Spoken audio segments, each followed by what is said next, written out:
말씀 보겠습니다. 출애굽 1장 8절에서 14절까지의 말씀입니다. 제가 받들어 봉독해 올리겠습니다. 요셉을 알지 못하는 새 왕이 일어나서 애굽을 다스리더니 그가 그 신민에게 이르되 이 백성 이스라엘 자손이 우리보다 많고 강하도다. 자, 우리가 그들에 대하여 지혜롭게 하자. 두렵건대 그들이 더 많게 되면 전쟁이 일어날 때에 우리 대적과 합하여 우리와 싸우고 이 땅에서 갈까 하노라 하고 감독들을 그들 위에 세우고 그들에게 무거운 짐을 지워 괴롭게 하여 그들로 바로를 위하여 국고성 비돔과 람셋을 건축하게 하니라. 그러나 학대를 받을수록 더욱 번식하고 창성하니 애굽 사람이 이스라엘 자손을 이하나 근심하여 이스라엘 자손의 역사를 엄하게 하여 고역으로 그들의 생활을 괴롭게 하니 곧 흙 이기기와 벽돌 굽기와 농사의 여러 가지 일이라. 그 시키는 역사가 다 엄하다였더라. 아멘. 오늘은 출애굽에서 나타난 사탄의 간교라고 하는 제목의 말씀을 드리겠습니다. 사탄이 사람에게 제일 먼저 하는 일은 의심과 시기 질투를 먼저 사람들의 마음에 슬며시 주입시킵니다. 그리고 자꾸 그런 쪽으로, 즉 사탄이 유발하고자 하는 방향으로 서서히 몰아갑니다. 마치 예전에 광야에서 카우보이들이 속대를 올모에 몰아넣듯이 몰입합니다. 딴 길이 없는 듯 외길로 황급히 몰아붙입니다. 그리고 그들이 목적한 바를 이룹니다. 사탄도 우리를 그들이 목적한 의도대로 의심과 시기 질투라는 간거의 무기를 사용하여 우리를 몰아갑니다.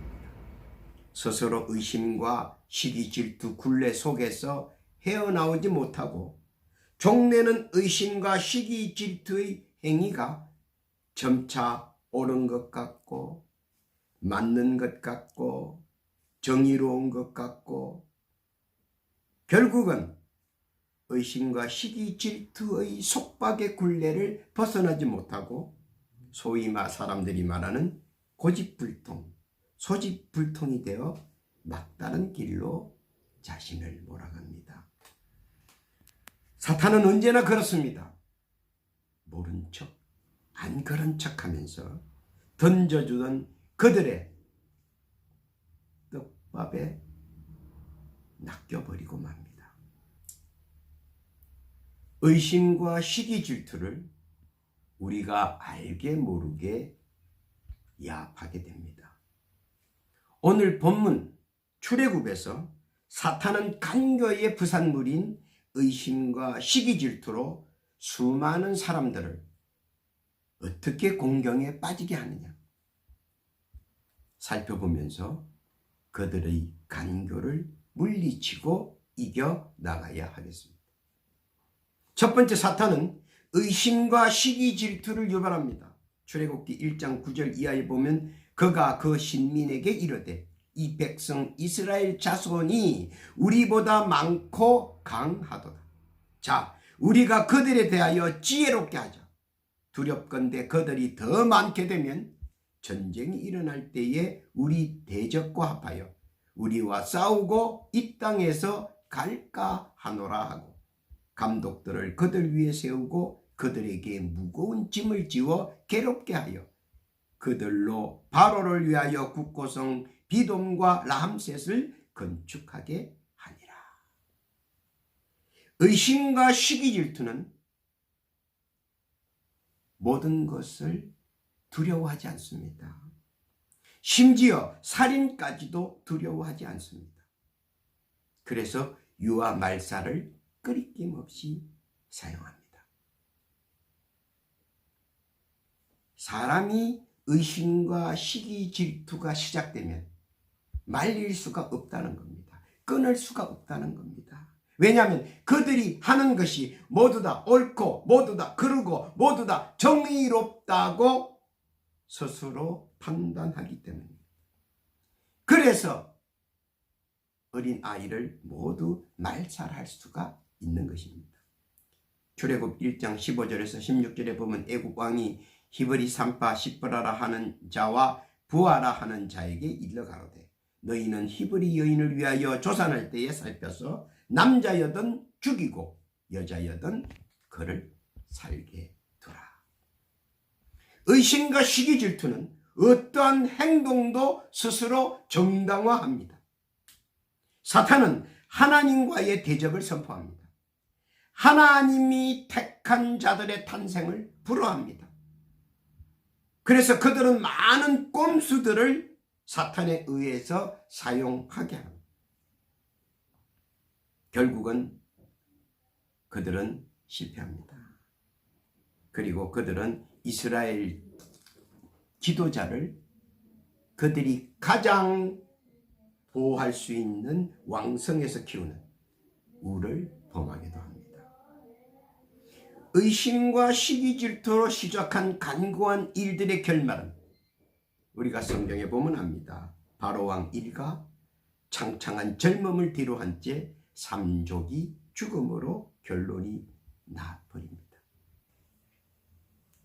하나님의 노여움은 그냥 지나치지 않는다는 것입니다. 사탄을 따르는 무리는 결코 용서함이 없다는 것을 단호하게 알려주고 계십니다. 깨닫기를 바랍니다. 둘째는 사탄은 언제나 하나님의 선민들과 대적합니다. 출애굽기 5장 17절에 이하에 보면 바로가 가로되 너희가 게으르다 게으르다 그러므로 너희가 이르기를 우리가 가서 여호와께 희생을 드리자 하는도다. 이제 가서 일하라. 집은 너희에게 주지 않을지라도 너희가 벽돌은 여수히 바칠지니라. 사탄의 탈을 쓴 바로왕은 바쁘다는 핑계로 예배 시간을 불허했습니다. 나아가서 예배 말살 운동을 전개합니다. 어떤 강한 힘이 견딜 수 없을 정도로 가혹한 고통이 있다 할지라도 하나님과의 만남의 기본을 저버리면 안 된다는 것입니다. 그리고 그것은 결코 성공할 수 없다는 겁니다. 왜냐하면 하나님께서 자신이 인간을 창조한 창조의 뜻과는 정면으로 위배되는 행위이며 하나님께서 이는 그대로 묵과하지 않으신다는 겁니다. 이사야서 43장 21절에 보면 이 백성은 내가 나를 위하여 지었나니 나의 찬송을 부르게 하려 함이니라. 하나님께 예배를 드리는 것은 하나님의 선민의 기본입니다. 그리고 제일 먼저 해야 할 일입니다. 그런데 사탄은 바로왕을 통해서 이것을 예배 말살 운동으로 전개하려고 했습니다. 그리고 성공하지 못했습니다. 대신 출애굽기 8장 1절에서부터 10가지 재앙을 맞게 됩니다. 첫째는 뭡니까? 피의 재앙을 맞게 됩니다. 둘째는 개구리의 재앙을 맞게 됩니다. 티끌의 재앙을 맞게 됩니다. 파리의 재앙을 맞게 됩니다. 짐승 죽음의 재앙을 맞게 됩니다. 악성 종기가 사방으로 퍼져서 괴로움을 당하는 그러한 일을 당하게 됩니다. 우박의 재앙을 맞습니다. 그리고 메뚜기의 재앙을 맞습니다. 그리고 흑암이 바뀌는 재앙도 맞습니다. 마지막에는 무엇입니까? 장자 죽음의 재앙을 맞이합니다. 이집트의 우상 숭배자들이 그들이 섬기는 각종 신들, 그들의 신 9가지를 선정하셔서 그것으로 그들의 세력을 괴롭게 하고 경고하고 징계하고 징벌하셨습니다.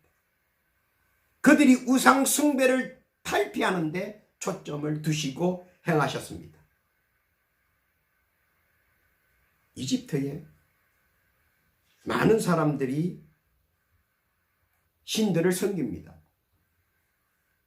피를 숭배하는 사람도 있고, 개구리를 숭배하는 사람도 있고, 티끌을 숭배하는 사람도 있고, 파리를 숭배하는 사람도 있습니다. 또 짐승, 여러 가지 짐승들을 숭배하는 사람도 있습니다.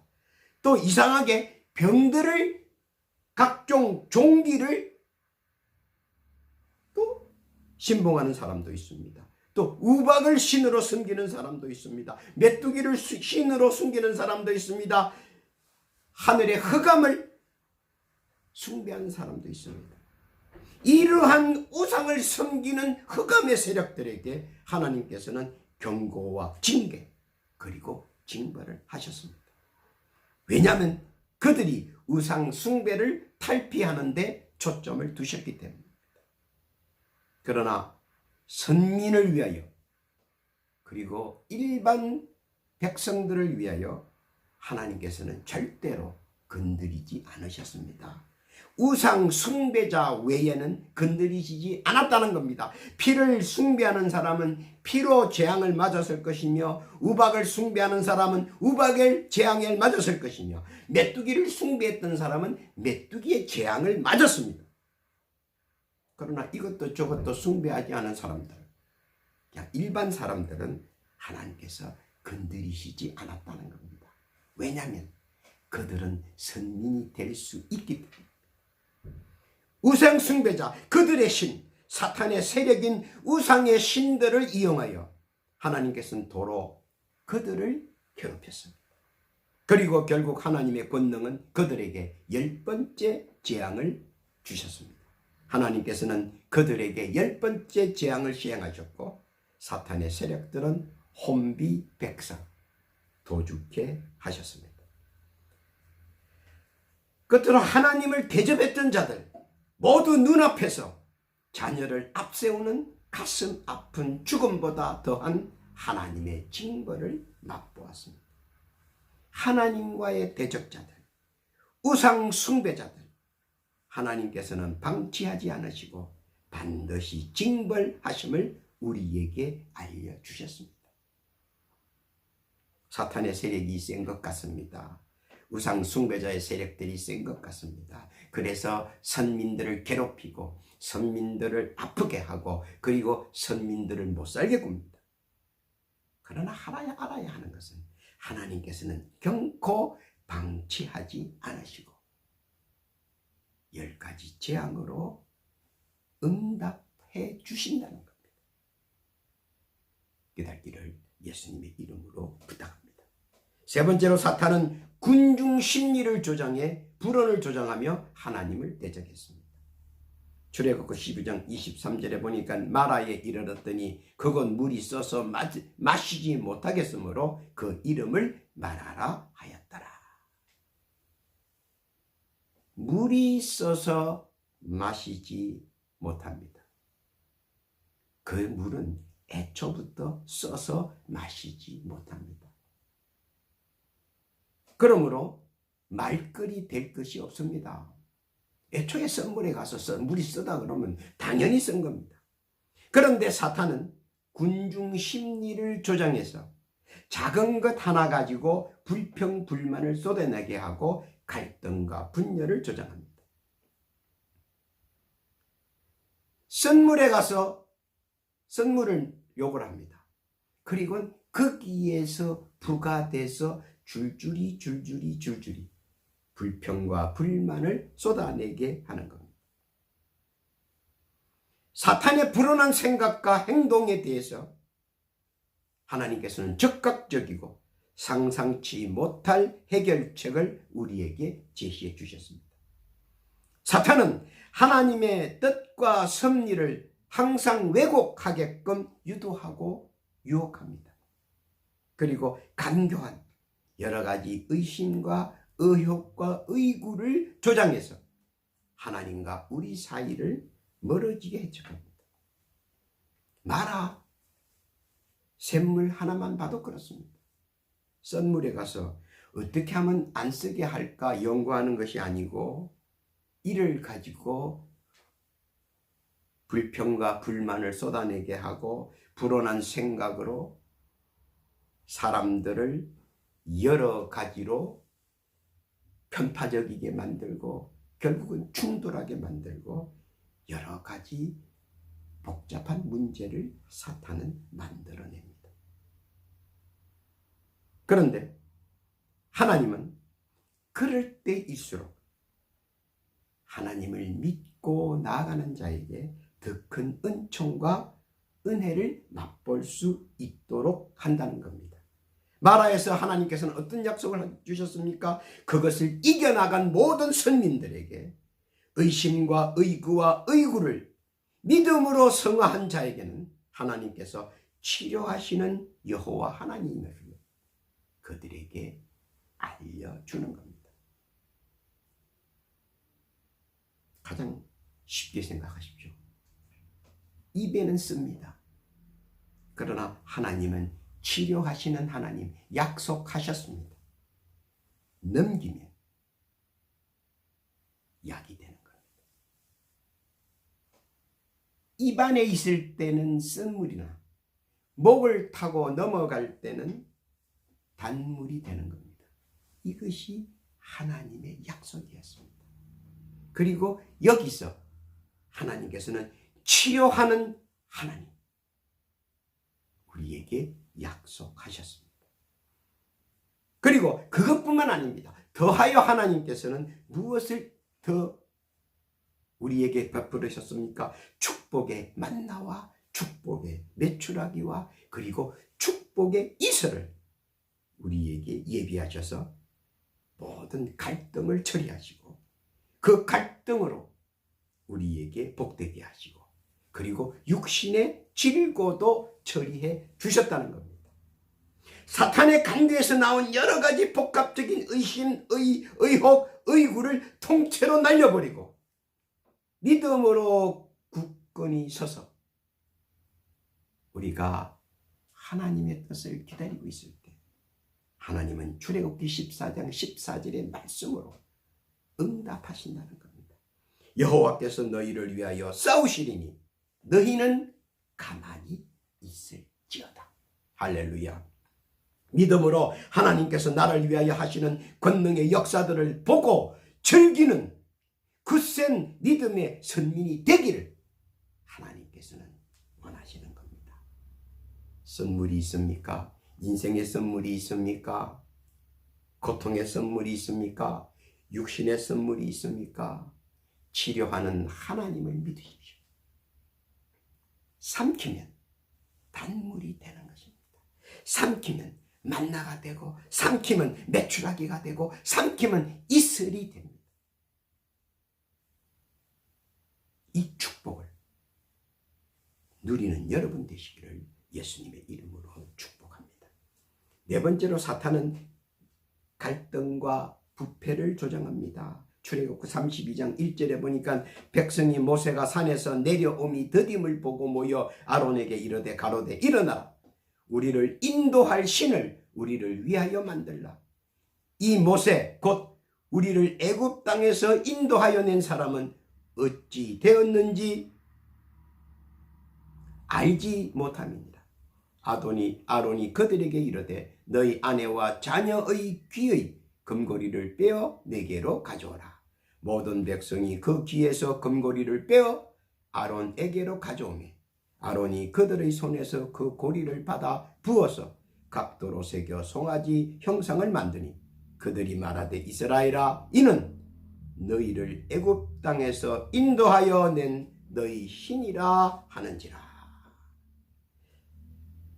사탄은 우리에게 조급함과 초급함 그리고 초조함과 성급함으로 우리의 마음을 조금씩 흔듭니다. 그러면 우리는 조급하고 초조하고 성급해서 그것뿐만 아니라 더하여 자기 당착에 빠집니다.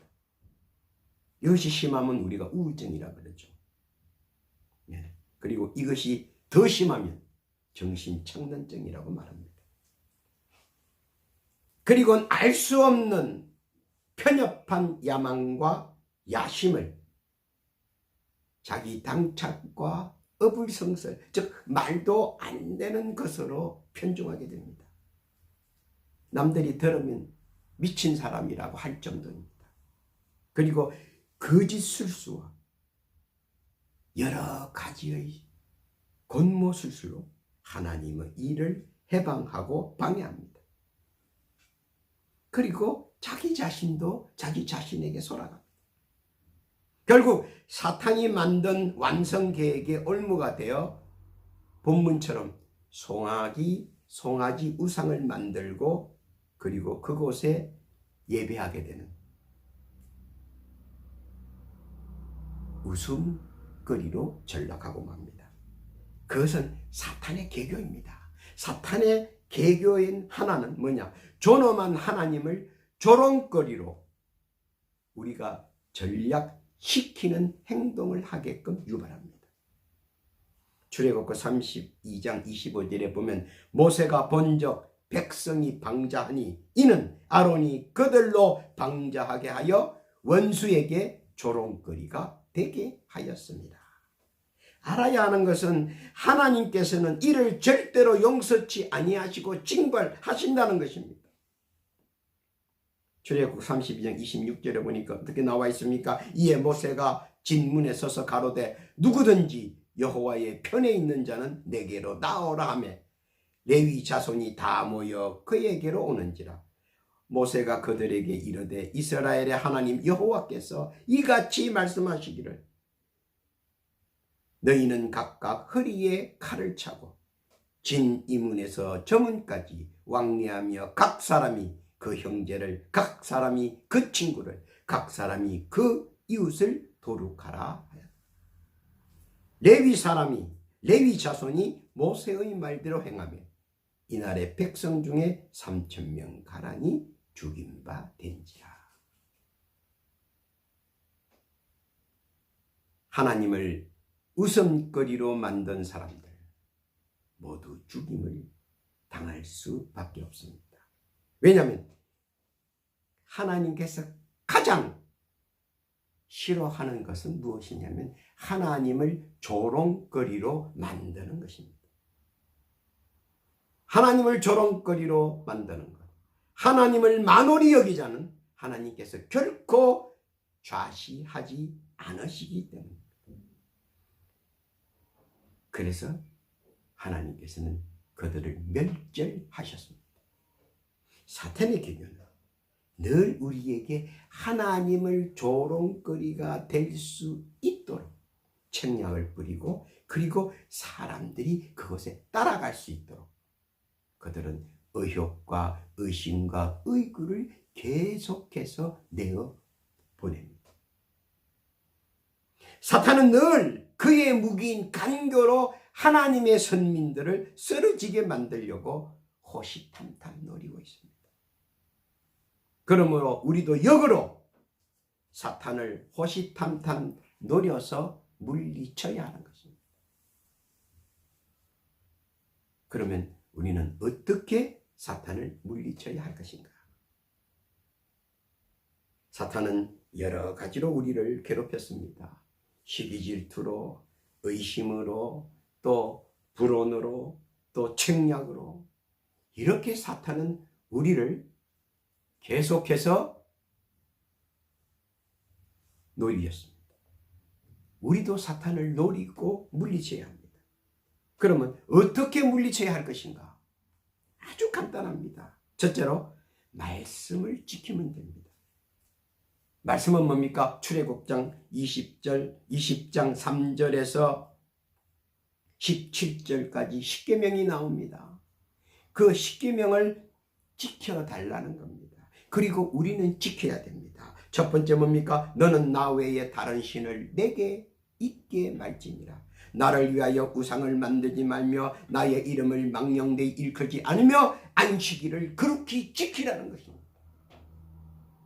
이것은 우리 선민들은 다 아주 쉽게 넘어갈 수 있는 부분입니다. 다섯 번째는 뭡니까? 내 부모를 공경하라, 살인하지 말라, 간음하지 말라, 도둑질하지 말라, 내 이웃에 대하여 거짓 증거하지 말라, 그리고 내 이웃의 것을 탐하지 말라. 우리 선민들은 이 말씀을 지킵니다. 그래서 출애굽기 20장 6절에 보니까 하나님께서는 이렇게 약속하십니다. 나를 사랑하고 내 계명을 지키는 자에게는 천대까지 은혜를 베푸니라. 할렐루야. 하나님의 축복의 언약이며 감히 사탄이 범죄치 못하는 이 말씀 굳게 붙들고 천대까지 은혜 누리는 복되고 귀한 선민의 가정 가문 되시기를 예수님의 이름으로 축복합니다. 둘째는 손을 들어 기도하면 됩니다. 기도하면 말씀을 지키면 사탄이 물러갈 뿐만 아니고 말씀을 지키면 사탄이 물러갈 뿐만 아니라 천대까지 하나님께서 축복해 주신다 약속하셨고, 또 둘째로 손을 들고 기도하면 사탄이 물러갑니다. 출애굽기 17장 11절에 보니까 모세가 손을 들면 이스라엘이 이기고 손을 내리면 아말렉이 이기더니 모세의 팔이 피곤함에 그들이 돌을 가져다가 모세의 아래에 놓아 그로 그 위에 앉게 하고 아론과 훌이 하나는 이 편에 하나는 저 편에서 모세의 손을 붙들어 올렸더니 그 손이 해가 지도록 내려오지 아니한지라. 여호수아가 칼날로 아말렉과 그 백성을 쳐서 파하니라. 손을 들고 기도하면 천군 천사가 옹이하고 함께하며 하나님의 권능의 빛이 바랍니다. 사탄의 종자인 아말렉이 모두 다 파해진다는 겁니다. 사탄이 어디서 무엇을 획책하든지 이기게 된다는 겁니다. 무엇을 하면 손을 들고 기도하는, 손을 들고 기도해서 못된 사탄마귀 역사 권세는 다 물리치시고 하나님이 우리에게 약속한 축복 받아 누리는 복되고 귀한 여러분 되시기를 예수님의 이름으로 축원합니다. 셋째는 뭡니까? 말씀을 묵상하고 찬양하며 믿음의 인내로 헌신해야 된다. 한마디로 말하면 말씀을 꼭 붙잡고 나아가라는 겁니다. 출애굽기 32장 29절에 보니까 오늘날 여호와께 헌신하게 되었느니라. 그가 오늘날 너희에게 복을 내리시리라. 그리고 출애굽기 14장 14절에 보니까 여호와께서 너희를 위하여 싸우시리니 너희는 가만히 있을지어다. 그저 말씀 묵상하고 그리고 믿음의 인내로 헌신하면 하나님께서 다 앞길을 평탄케 해주신다는 겁니다. 사탄의 계교로 여러 가지 복합적 사항과 상황을 조성하여 우리들을 현혹하지만 결코 우리는 말씀의 선을 넘지 않고 말씀을 지키고 말씀을 묵상하고 말씀에 헌신하고 말씀에 인내하면 하나님께서는 창세전에 예비해 두신 은총 우리가 누리고 누리기를 원하십니다. 그런 복된